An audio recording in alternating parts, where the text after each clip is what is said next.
오늘의 말씀 사무엘상입니다. 사무엘상 16장입니다.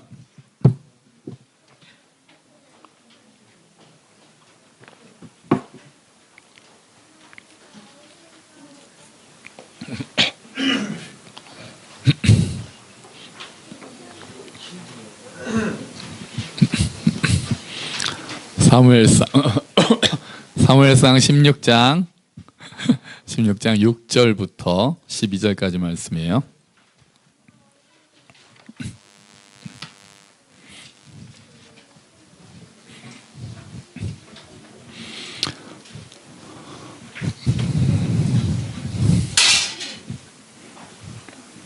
자, 찾으셨습니까? 자, 우리 천천히 찾으세요. 우리 아이들도 천천히 찾고. 16장 6절부터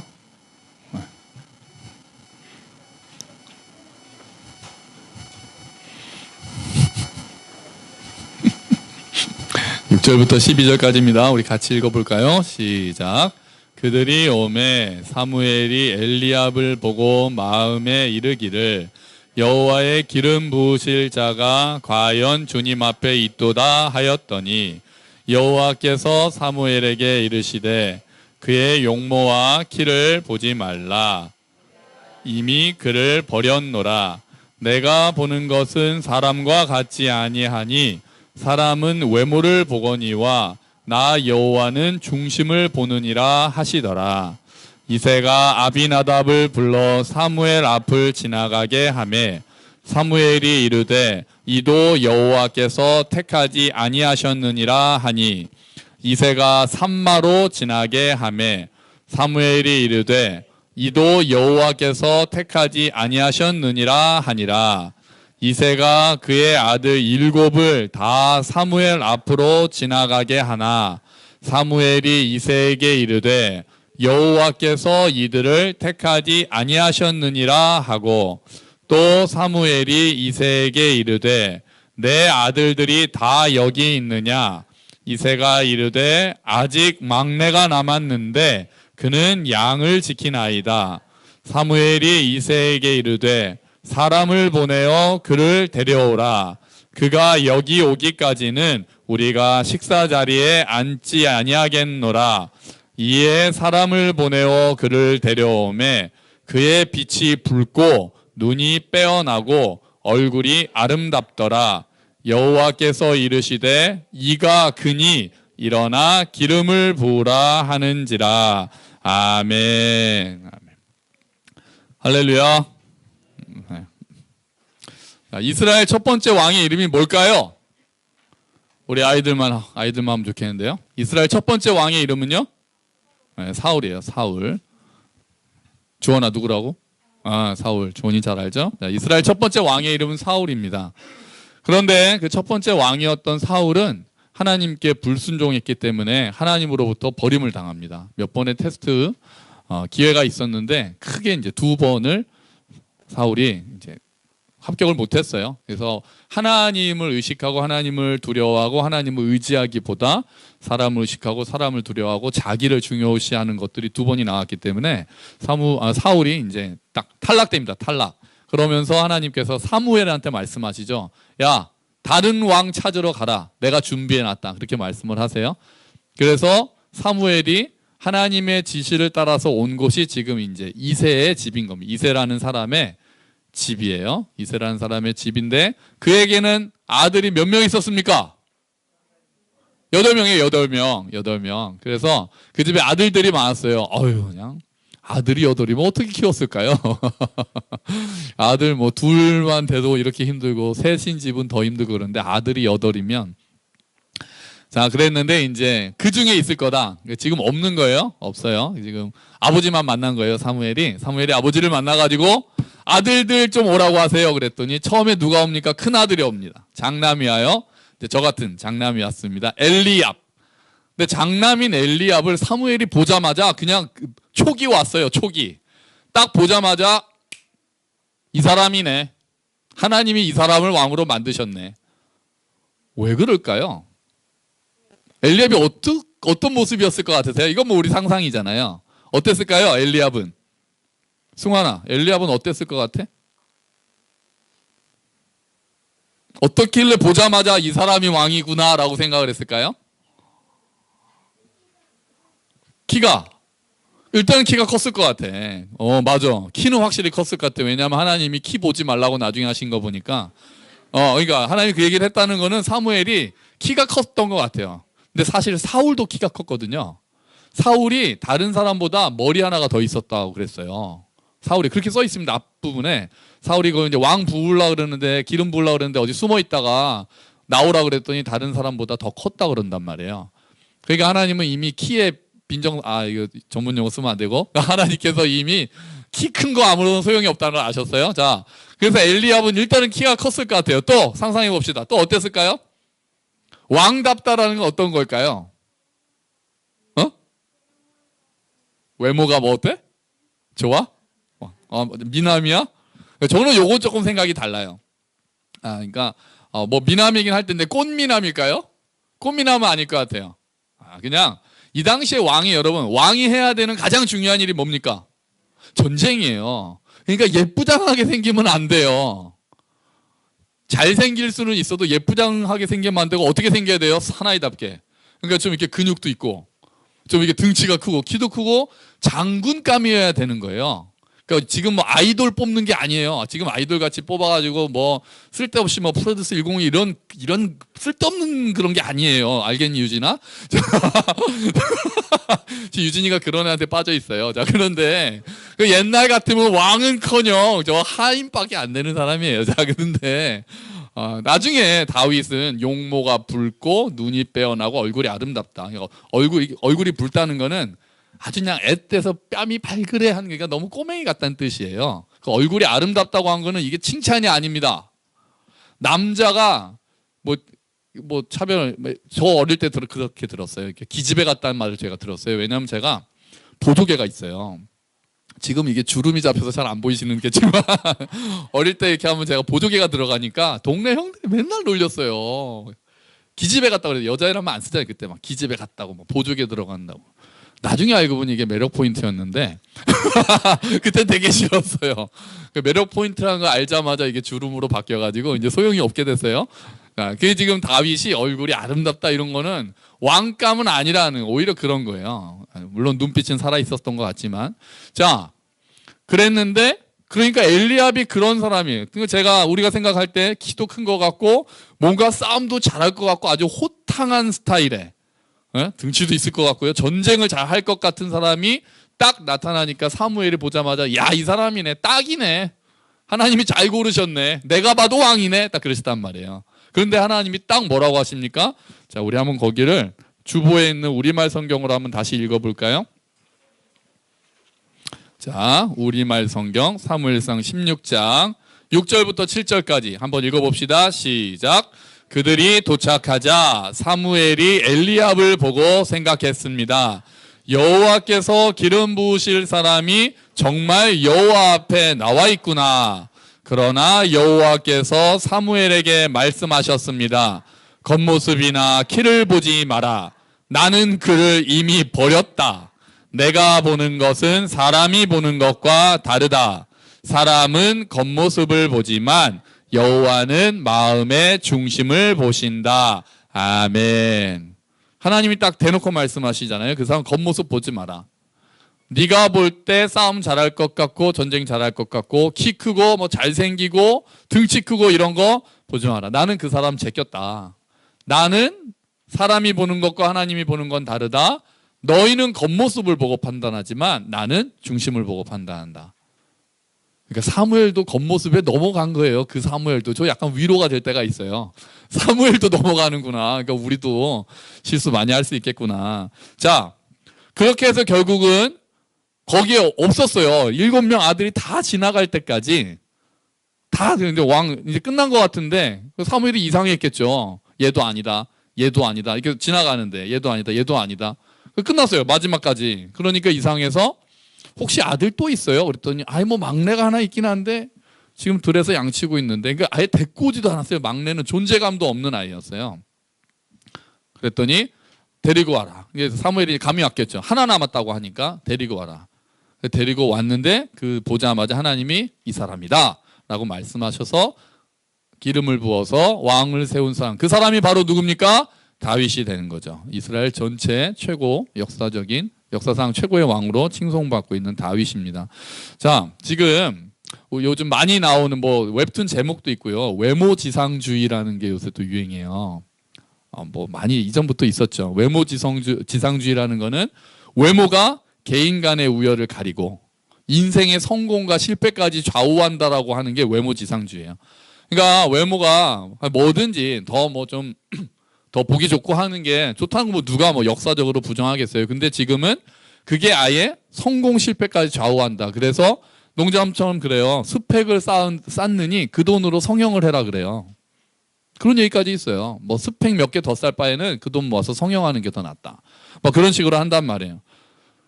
그래 아이들이 그런 얘기 자꾸 듣고 또 요즘에 텔레비 같은 데서 너무 예쁘고 너무 마르고 너무 잘생긴 사람들이 많으니까 본인을 비하하는 경우가 많아요. 우리가 볼 때는 너 뚱뚱하지 않아. 그런데도 본인은 자꾸 자기가 뚱뚱하다고 생각하면서 막 계속 말라가는 막 살인 다이어트 이런 얘기 나오잖아요. 그래서 텔레비 볼수록 불행해지는 자꾸 비교 대상이 그 아이들이 그 사람들이 비교 대상이 되니까 예쁜데도 난 못생겼다고 생각하고 안 뚱뚱한데도 난 뚱뚱한다고 생각하고 좀 그렇게 돼가지고 자존감이 낮아지는 일들이 많이 일어나는 거예요. 그래서 자기는 실패자라고 생각하고 루저라고 생각한단 말이에요. 얼마나 잘못되어 있는 상황입니까 지금 모든 것들이 잘못되어 있는. 그래서 뭐 그것도 경쟁력이고 막 이제 무기가 되고 막 그렇게 되는 게 잘못된 거죠. 물론 하나님이 주신 육체를 잘 가꾸고 아름답게 꾸미는 게 뭐가 뭐 잘못된 거겠습니까? 다 그것도 소중한 일이고 그렇죠. 그런데 문제는 그렇게 되면서 더 중요한 것들이 뒤로 밀려난다는 게 그게 문제죠. 예를 들면 어떤 게 있을까요? 가수 같은 경우에 가수가 제일 중요한 건 뭐겠습니까? 노래 실력이죠. 노래 실력. 노래를 잘 불러야 가수죠. 그런데 요즘에는 노래 실력보다도 예쁘냐로 결정이 많이 되는 거예요. 잘생긴 사람이 노래를 잘해야지. 그래서 나중에 막 이렇게 올라갈 때도 보면 외모가 좋은 사람한테 점수가 막 쏠리는 거예요. 시청자들이 점수하면은 잘생긴 쪽으로 막 가요. 보통 그래요. 노래를 정말 잘하고 아주 뛰어난 사람이 가능하겠지만 이제 비슷해지거나 하면 좀 차이가 나도 이왕이면이라 이상하게 아이들이 좀 잘생긴 애들을 뽑기 시작해요. 저 마음에 드는 외모를. 그런 식으로 갈려지는 거예요. 그게 잘못된 거죠. 그러니까 많은 사람들이 정말 뛰어난 노래 실력을 가지고도 바로 편견을 가지게 되고 평가도 받지 못하는. 그래서 옛날에 빅마마라는 그룹이 있었어요. 빅마마가 굉장히 등치가 큰 정말 노래 잘하는 제가 굉장히 좋아하는 그룹이에요. 근데 오래 못 가요. 노래는 정말 잘하는데. 이 사람들이 뮤직비디오가 뭔지 아세요? 뮤직비디오를 어떻게 만들었냐면 처음에 무대에서 정말 예쁘게 생긴 세 사람이 막 그 가수가 노래하는 장면이거든요. 막 열광하고 있는데 카메라가 갑자기 무대 뒤로 막 가더니 알고 보니까 앞에 있는 사람들은 립싱크를 하는 거였고 이 등치 큰 노래 잘하는 사람들이 무대 뒤에서 몰래 노래해주고 있는 비꼬는 거예요. 비꼬는 거예요. 실력보다 외모가 우선되는 그 가요 풍토계에 대해서 비꼬는 거죠. 자, 그래서 그런 풍토를 과감하게 깨고 와서 센세이션을 일으켰던 TV 프로가 있죠. 뭡니까? 아시죠? 이거 복면가왕. 보신 적 있으세요? 복면가왕? 이 복면가왕 때문에 우리 형균 형제가 바빠진 거잖아요. 이것 때문에 누가 너무 유명해져서. 복면가왕이 어떤 거죠? 못 보신 분들도 혹시 계시다면 이렇게 마스크를 쓰고 나와서 대결을 해요. 그러니까 마스크를 쓰고 있으니까 성별 빼고는 몰라요. 남자인지 여자인지 빼고는 누군지 뭐 몇 살인지 아무것도 몰라요. 이런 상태에서 노래 대결을 하는 거예요. 오로지 노래 실력으로만 결정한다는 거죠. 굉장히 전 좋은 아이디어라고 생각한 거거든요. 그랬는데 한 달쯤 전에 진짜 그러고 나서 이렇게 붙은 다음에요. 지는 사람은 가면을 벗습니다. 그러니까 지는 사람은 정체가 드러나고 이긴 사람은 몰라요. 그리고 또 다음 도전자가 나타나고 이런 식으로 가요. 그렇게 해가지고 이 사람이 질 때까지 이 사람은 가면을 안 벗거든요. 그래서 어떤 사람은 9주 동안 우승한 사람도 있어요. 그게 기록이에요. 그게 이제 형균 형제랑 친한 사람이 9주 동안 한 번도 안 진 거예요. 한 회당 한 두세 명 정도가 도전을 하는데 최고 기록이 그랬어요. 그랬는데 그 나중에 막 사람들이 추측하죠. 저 누굴까? 막 목소리만 드니까 누구다. 그리고 어떤 사람은 보니까요, 뭐 손짓을 이렇게 하는 버릇은 누구다. 그리고 또 팬들이 무서운 사람들이 많더라고요. 목 뒤에 점이 있어서 누구다. 막 그 다음부터 막 목도 덮어요. 팬들이 무섭더라고요. 그랬는데 지난달에 보다 보니까 역대급 반전이 하나 있었어요. 보신 분은 가만히 계세요. 진짜 목소리를 듣고 나중에 가면을 벗었을 때 상상하지 못했던 일이 일어났습니다. 제가 영상을 한번 만들었어요.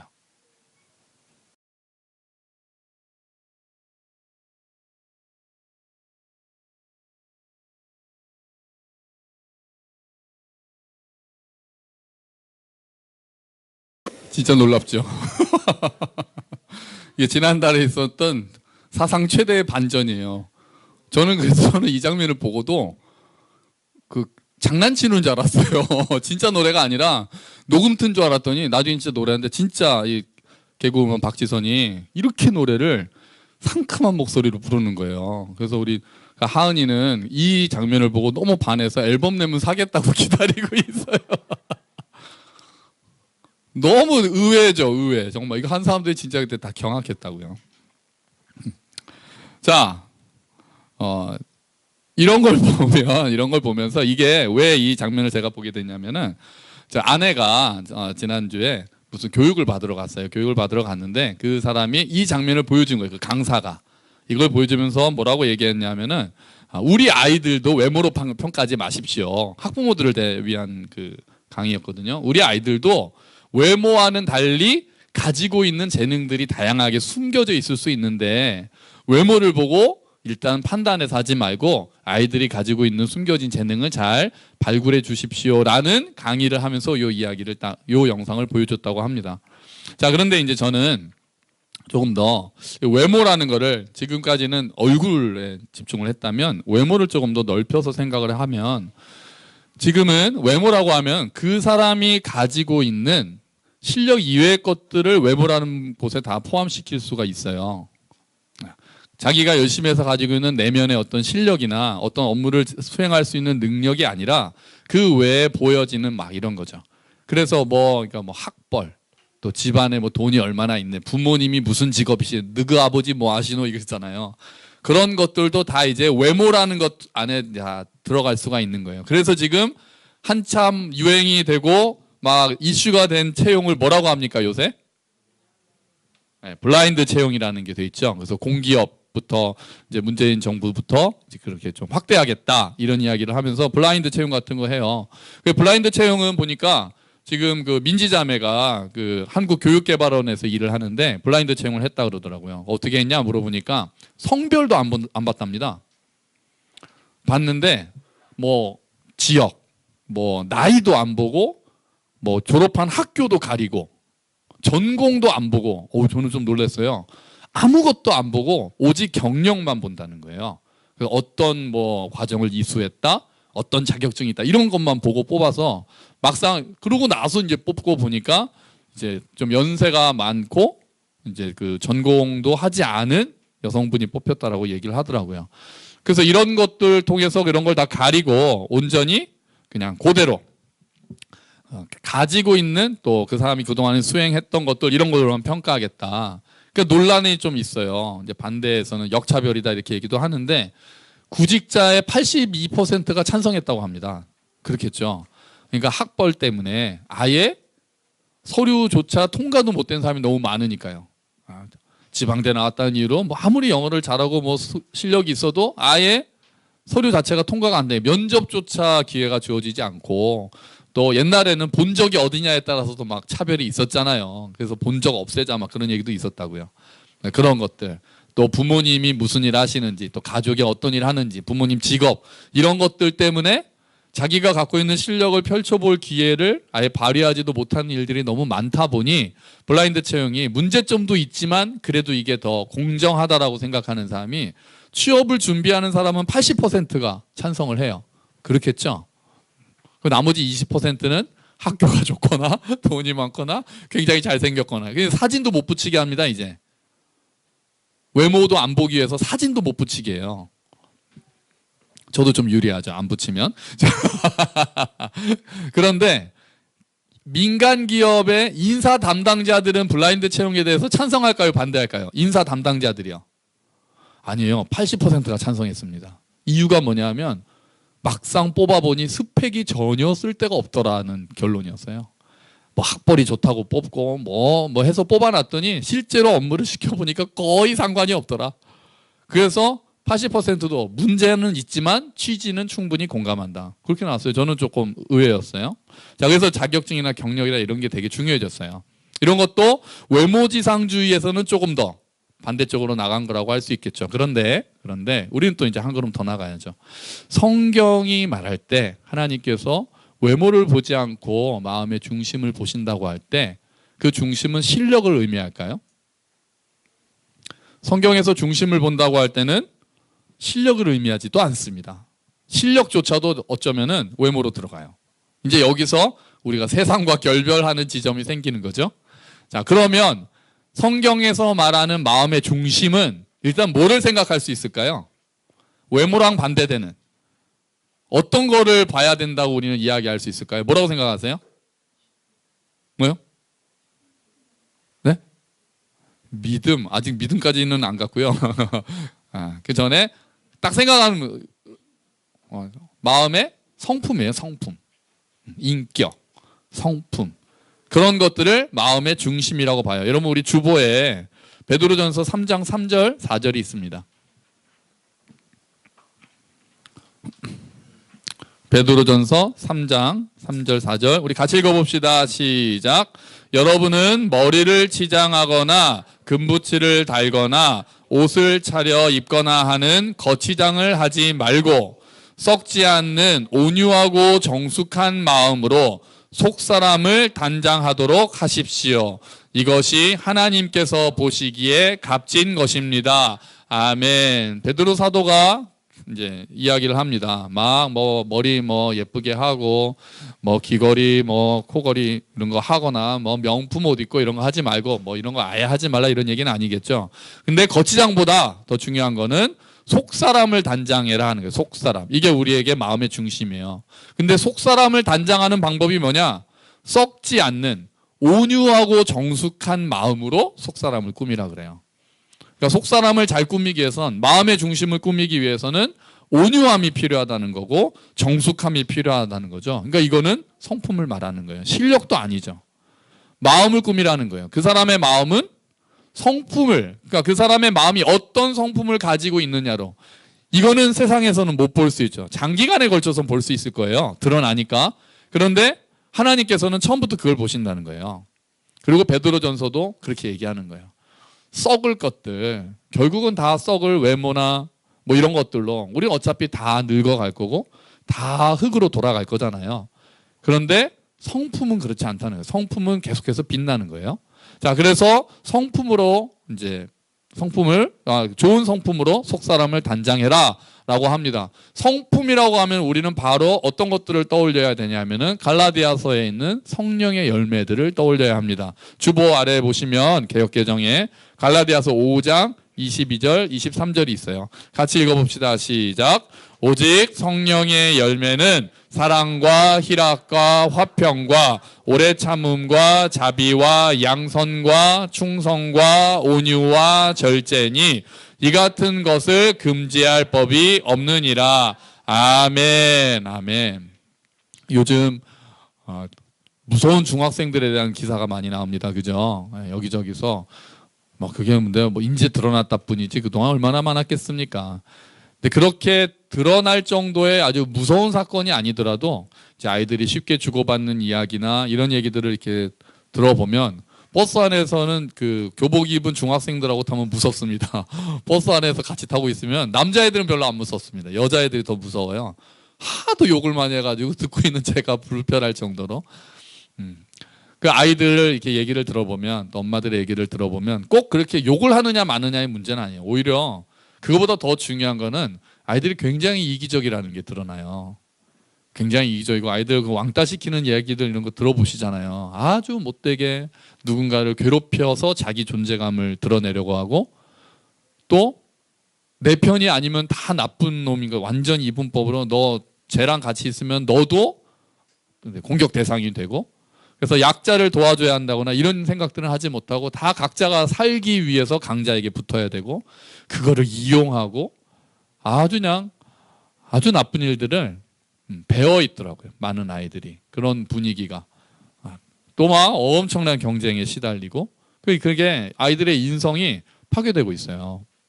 그러니까 이게 너무 큰 경쟁 때문에 그런 것도 있겠죠. 그러지 않으면 살아남지 못한다 이런 얘기들을 온갖 곳에서 듣다 보니 그렇게라도 해서 자기가 이겨야 된다라는 그런 강박관념이나 이런 게 있으니까 성품이 전부 다 파괴되고 있는 게 보여요. 이게 최악이죠. 똑똑한데 인격이 안 좋은 사람이 최악이죠. 아주 나라를 망치는 최고죠. 차라리 덜 똑똑하고 성품이 좋은 게 훨씬 낫잖아요. 사회가 안정되기 위해서는. 그 결과들을 우리가 얼마 전까지도 봤고요. 아주 탑에 있는 사람들이 성품이 갖춰지지 않아서 최소한의 정직이나 최소한의 배려나 이런 게 없을 때 나라가 어떻게 갈 수 있는지도 우리가 보지 않았습니까? 근데 문제는 우리 학교 현장까지 성품보다는 실력이나 외모까지 그런 것들을 주장하는 것들이 너무 많아서 지금 큰 문제가 되는 거죠. 하나님께서 말씀하시는 방금 우리가 읽은 베드로전서나 갈라디아서랑은 너무 다른 방향을 주장하고 있는 거예요. 여러분, 교회에서는 그러면 안 됩니다. 교회에서 외모요? 예쁘고 뭐 몸 잘 꾸면 좋죠. 좋죠. 실력? 있어야죠. 근데 우선순위가 바로 돼야 되는 거예요. 내가 얘 공부하라는 말보다 좋은 성품을 가져야 된다는 말을 어느 말을 더 많이 하세요? 공부해서 실력을 안 키우면 너가 안 된다라는 얘기랑 네가 다른 사람을 돕고 사랑하고 인내하고 화평의 열매를 맺어야 된다는 말에 어느 말을 더 많이 하세요? 이게 바뀌면 문제가 되는 거죠. 근데 이게 대부분 바뀌어 있는 거예요, 이제. 물론 교회 안에서야 외모가 최고다 이런 얘기까지 안 하겠지만 세상과는 그래도 좀 다른데 그래도 우리가 뭐를 강조하는가가 더 중요해. 하나님이 더 중요하게 생각하시는 것을 강조하지 않고 그 다음 것들을 자꾸 강조하고 있으면 아이들은 그렇게 받아들이는 거죠. 우리가 다른 사람들을 평가할 때도 마찬가지죠. 하나님께서는 속사람을 단장하라고 하셨어요. 그래서 우리의 관심은 속사람이 먼저 되는 게 마땅해요. 겉사람이 안 중요한 게 아니죠. 겉사람도 중요합니다.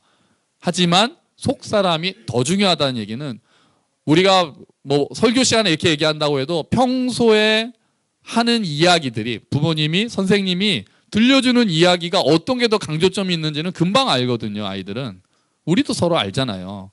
어쩌다 한번 그래 성품도 있어야지 하는 거랑 평소에 하는 얘기들을 들어보면은 뭘 더 중요하게 생각하는지는 다 드러난단 말이에요. 평소의 말에. 어쩌다 하는 후나 말고 우리가 생각해 봐야 돼요. 내 입술에는 과연 어떤 것을 더 중요하게 생각하고 하고 있는가. 자녀들을 할 때나 학생들을 가르칠 때나 어디선가 이야기를 할 때 무엇을 중점으로 두고 이야기를 하고 있는가. 내가 믿는다고 하면서도 성품은 당연한 것처럼 생각하고 다른 것들을 하는다고 자꾸 이야기하고 있지 않은가. 그 성품, 성령의 열매를 맺는 것도 얼마나 쉽지 않은데요. 우리가 이미 너무 세상으로 이렇게 가고 있는 거예요. 그들의 그 프레임에 우리가 말려들고 있는 거죠. 여러분, 우리 아이들이 예쁘고 멋진 아이들이 되기를 주의 이름으로 축원합니다. 그리고 실력 있는 아이들이 되기를 축원합니다. 그리고 그것보다도 더 좋은 성품을 가진 아이들로 자라기를 주의 이름으로 축원합니다. 자, 근데 우리 또 한 걸음 더 들어가려고 그래요. 자, 그러면 또 생각해 보죠. 그럼 다윗은 성품이 좋았을까요? 제가 갑자기 그 생각이 들더라고요. 다윗의 성품에 대해서 성경에 나오는 게 있나요? 기억이 안 나요. 다윗의 성품이 온유했다거나 온화했다거나 이런 거는 잘 못 본 것 같아요. 가끔 이렇게 부하들이 떠준 물 안 먹고 이제 이런 장면들은 있는데 다윗에 대해서 할 때 다윗의 성품 자체가 물론 이 간접적인 것들을 우리가 볼 수는 있지만 다윗의 성품이 어땠다라고 짐작하는 얘기는 그렇게 많지 않아요. 그러면 하나님이 다윗의 중심을 보고 왕으로 세웠다면 다윗이 평소에 온유하고 이랬다라는 차원이 아닌 것 같은 거예요. 그럼 하나님이 보셨던 다윗의 중심이란 게 성품이 아니라면 뭘까요? 다윗을 보신 중심이 성품도 아니라면 과연 뭘까요?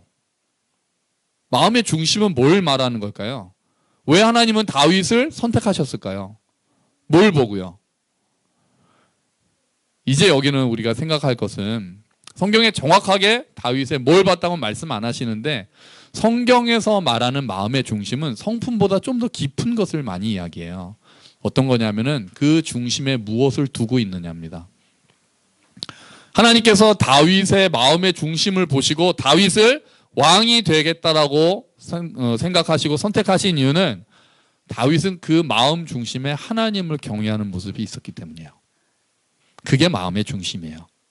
마음 중심에 갈망하는 게 뭔가가 더 중요한 거예요. 성품보다도 더 중요한 거는 내 마음 깊은 곳에서 갈망하고 바라고 우선을 두는 게 뭔가가 더 내 마음 중심에 있는 거예요.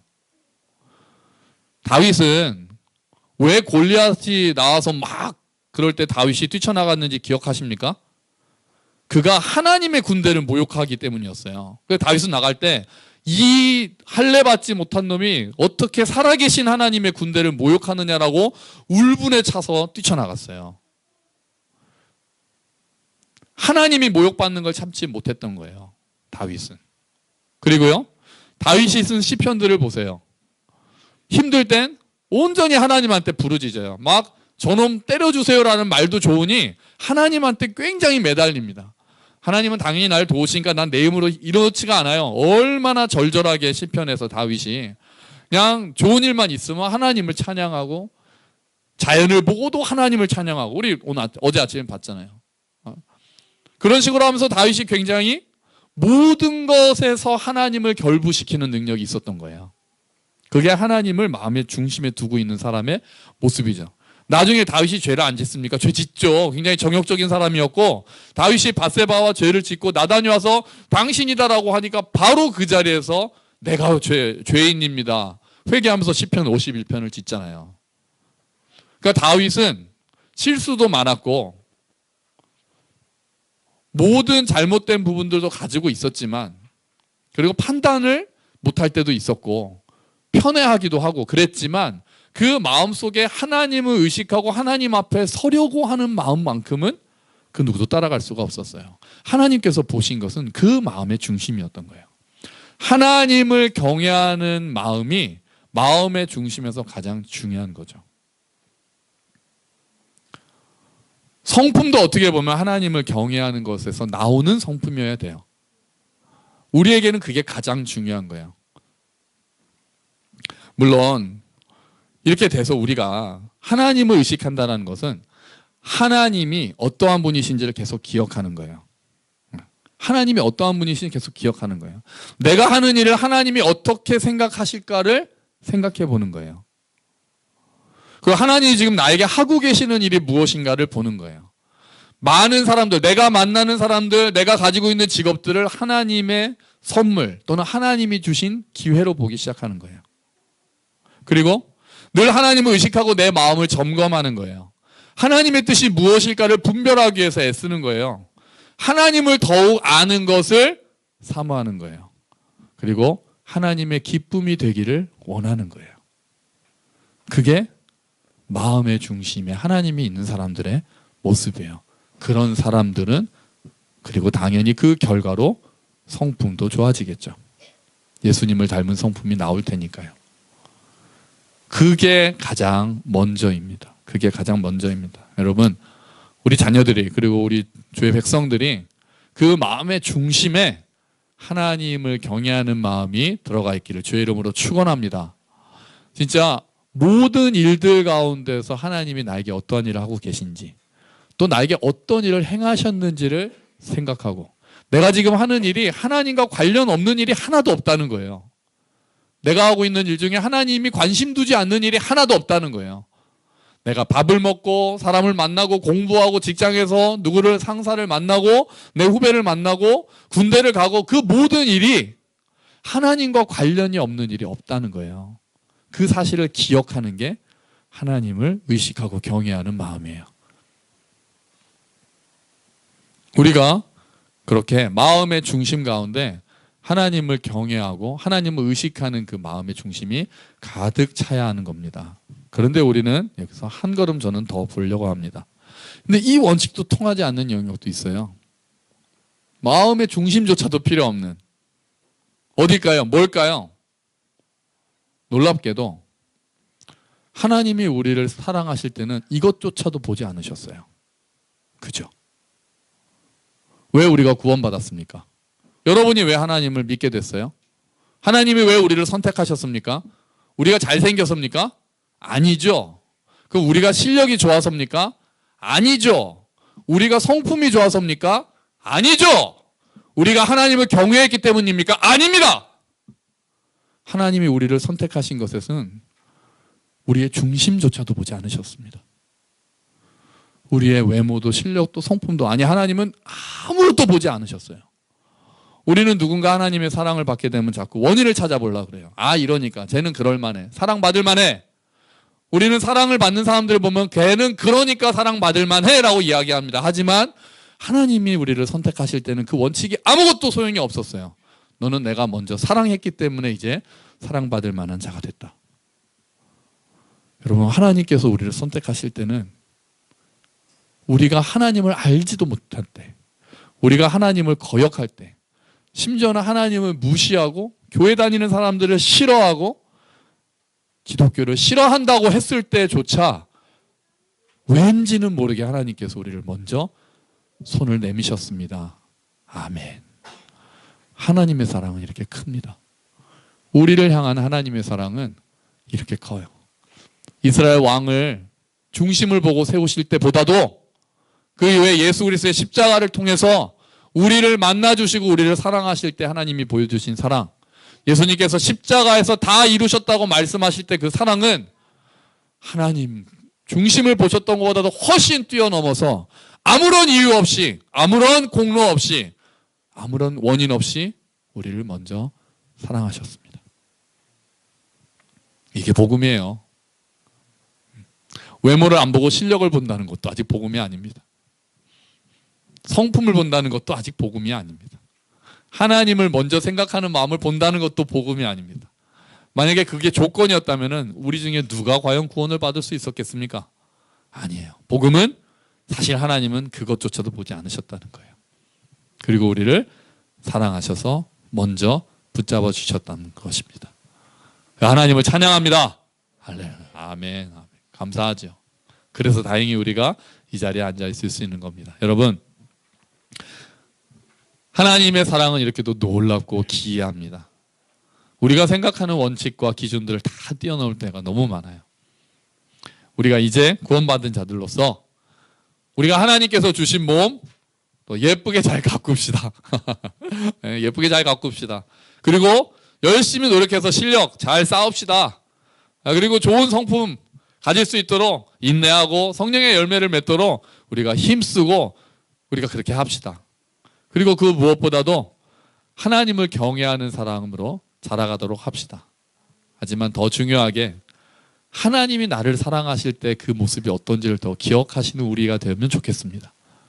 내가 그렇게 힘쓰고 외모나 실력이나 성품이나 하나님을 경외하는 마음들, 중요도는 뒤부터죠. 하나님을 경외하는 마음을 중심에 세우고 성품이 점점 자라가고 실력도 쌓아가고 뭐 주신 외모 그냥 또 잘 관리하고 건강하게 아름답게 꾸미는 그 순서대로 가겠지만 그렇게 하면서 동시에 우리가 늘 잊지 말아야 할 것은 우리가 그렇게 해야 되겠구나 보다 더 중요한 것은 하나님이 이런 것도 전혀 없었던 나를 먼저 사랑하셨구나를 더 기억하는 거예요.